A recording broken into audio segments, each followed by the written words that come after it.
Санарип сабак билим берүү платформасы министрлик тарабынан иштелип чыккан портал.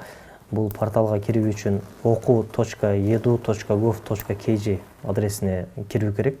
Билим берүү министрлигинин Санарип сабак интернет порталы 8 апрелден тарта ишке кирди. Эми ага 1 класстан 11 класска чейинки окуучулар үчүн теледен өтүлгөн ар бир сабак жүктөлүп турат. Эгер бир үйдө 2 же 3төн ашык бала окуп, сыналгыдан өтүлгөн сабакты көрө албай калса, анын бардыгын интернет порталга кирип кайталоого мүмкүнчүлүк бар. Учурда порталга биз 8 апрель күнү чыккан бардык видео сабактарды жайгаштырдык. Китеп деген электрондук библиотекабыз иштелип чыкты.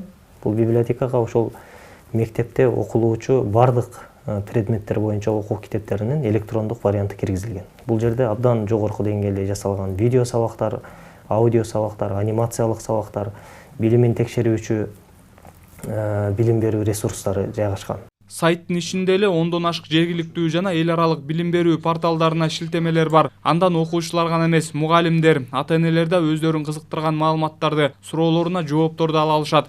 Окутуучулар өздөрү видео сабак тартып баракчага жүктөшсө болот. Бул жерде жөн отурбай, балдар болсо өзүнө кызыктуу материалдар таап алып окусун деген нерсе эң негизги максат коюлган бул проектке. Ошондой эле азыркы учурда окуу бирдиктүү билим порталы иштеп жатат. Интернет баракчаны маалыматтык технологиялар жана байланыш комитетинин алдындагы IT штабтын адистери иштеп чыккан. Бул баракчада окуучулардын аралыктан билим алуусу үчүн түптөлүп, керектүү маалыматтар камтылды.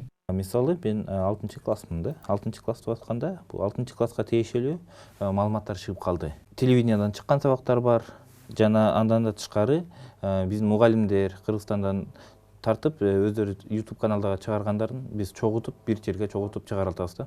Жогорку класстын окуучулары сайтка кирип, алдыда боло турган жалпы республикалык тестке да даярданышса болот. IT адистер баракчага сынакта бериле турган суроолор, ага даярдануу жолдорун жана эреже тартиптери тууралуу баардык маалыматтарды жүктөгөн. Билим берүү тармагын санариптештирүү аралыктан окутуу аракеттерин бир топ жеңилдетип, тиешелүү натыйжа берди. Рамкада X чоңдугу берилип, ар бир окуучуга бир нече опциясы бар. Биринчи опция телевизор, телевидение аркылуу, экинчи опция ошо портал аркылуу бекер интернеттин трафигин акча төлөбөстөн ошол кайталоо окууга, үчүнчүсүнөн эгерде суроо болсо ошо мугалимдер менен ар кандай WhatsApp сыяктуу тиркемелер менен кайтарым байланыш түзгөнгө.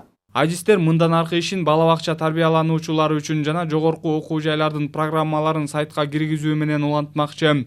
Самат Асипов, Чыңгыз Жумагулов, Ала Тоо 24.